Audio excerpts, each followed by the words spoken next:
Mais uma envolvendo ecologia política, digamos assim, né? Como as milícias rurais dominaram Rondônia e quem é o homem por trás da mais poderosa delas? Murilo Pajola, no Brasil de fato. Violência brutal contra camponeses remonta à ditadura militar, mas recrudesceu com a extrema-direita na presidência.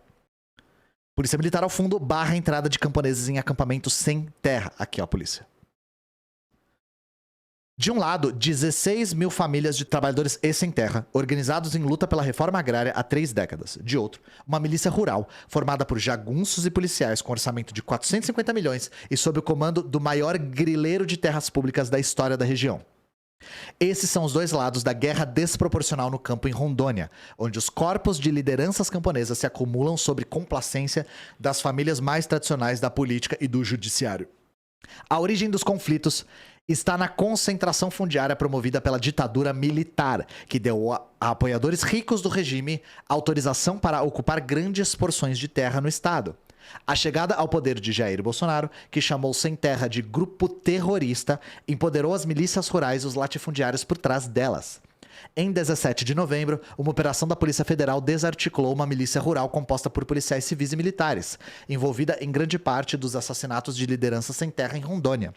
Foram cumpridos 32 mandatos de prisão, 5 de busca e apreensão e 1 de afastamento de função pública. Os nomes dos detidos não foram divulgados pela Polícia Federal.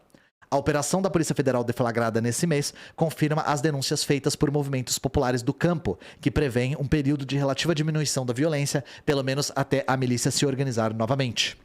Quem é o líder? A Polícia Federal não divulgou os nomes dos envolvidos na milícia, mas o Brasil de fato apurou que o principal líder da organização criminosa é o latifundiário Antônio Martins dos Santos, conhecido como Galo Velho.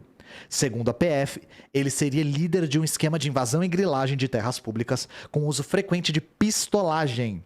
Galo Velho já foi preso sob essas suspeitas em 2020, mas hoje vive uma vida confortável em Brasília. Com os sigilos bancários quebrados, os investigadores descobriram que a milícia movimentou 450 milhões de reais.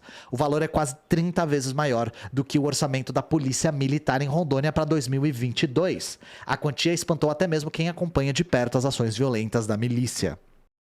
É um montante impressionante, diz Valdirene Oliveira, ouvidora-geral da Defensoria Pública do Estado de Rondônia. Mas quando a gente vê o projeto gigantesco de grilagem que está desenhado, a gente percebe que esse valor está dentro da perspectiva para a área, que é de expansão da fronteira agrícola e da bovinocultura. Ela lembra que em julho de 2017, Temer sancionou uma lei que permitiu a concessão de títulos definitivos a grileiros de terras da União. E isso é uma das coisas que faz com que o Temer se gabe o tempo todo de ter concedido vários títulos de propriedade de terra. Na prática, foi um aval para grandes fazendeiros investirem com força contra as ocupações populares em Rondônia. Em 2021, o estado liderou o número de mortes violentas em conflitos no campo, com 11 vidas perdidas. Segundo a Comissão Pastoral da Terra, os crimes ficaram sem investigação ou punição. A suspeita é que boa parte deles tenha sido cometidos pela milícia de Galo Velho. Gente, quando falam pra você que depois da ditadura militar não acontecem mais assassinatos políticos no Brasil, não é só a Marielle, tá? A violência no campo e a violência política no campo empilha corpos de líderes de lutas por terra e por habitação. Empilha corpos, tá? Isso aqui falando só de Rondônia. Nos outros estados tem uns que são até mais graves. Isso sem falar da violência dos grileiros contra os povos indígenas, que é tão grave quanto, se não mais grave. Os culpados não são punidos, diz a integrante da CPT de Rondônia, Maria Petronila. Uma preocupação maior do que os assassinatos é que quem cometeu esses crimes foi a própria polícia, que dizia em seu depoimento que foi confronto. Mas a gente não via no momento nenhum da abordagem os policiais saírem com nenhum ferimento. Entre os alvos constantes da violência estão os moradores do acampamento Tiago dos Santos, em Nova Mutum, Rondônia. Lar de 2 mil famílias da Liga dos Camponeses Pobres, LCP, organização sem terra que atua no estado.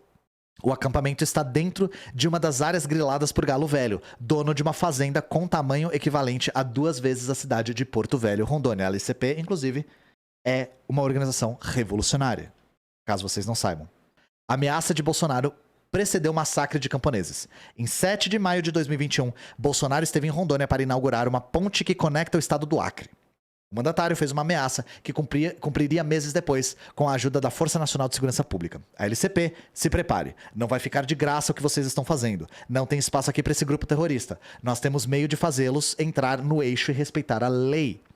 Em agosto do mesmo ano, uma incursão que contou com helicópteros da Força Nacional resultou na morte de 3 camponeses. Amarildo Aparecido Rodrigues, seu filho Amaral José Estocco Rodrigues e Kevin Fernando Holanda de Souza. Segundo denunciou a LCP, a operação teve a participação da milícia de Galo Velho.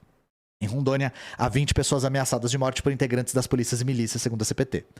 Elas estão incluídas no programa de proteção aos defensores dos direitos humanos. Uma delas é a mãe de uma das vítimas do massacre na fazenda de Tucumã, onde 2 sem terra foram assassinados por pistoleiros. Ainda não apareceram com o filho dela, sumiram. A outra vítima queimaram o corpo dele. Apareceu queimado dentro de um carro, mas o filho dela nunca apareceu.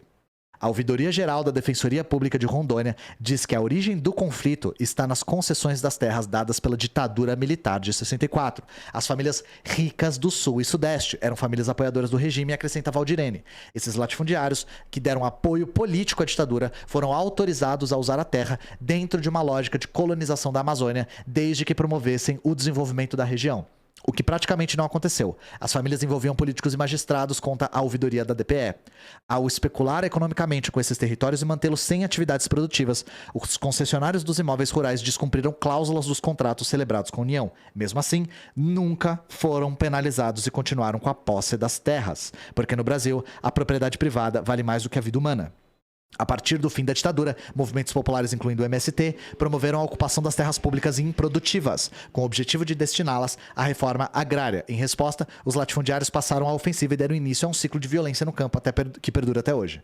Pior, eu falei de propriedade privada, era a propriedade da União que era concessão para essas pessoas. E para vocês verem que mesmo num regime de concessão, a classe dominante tem mais voz, mesmo que seja posse da União, ainda por cima.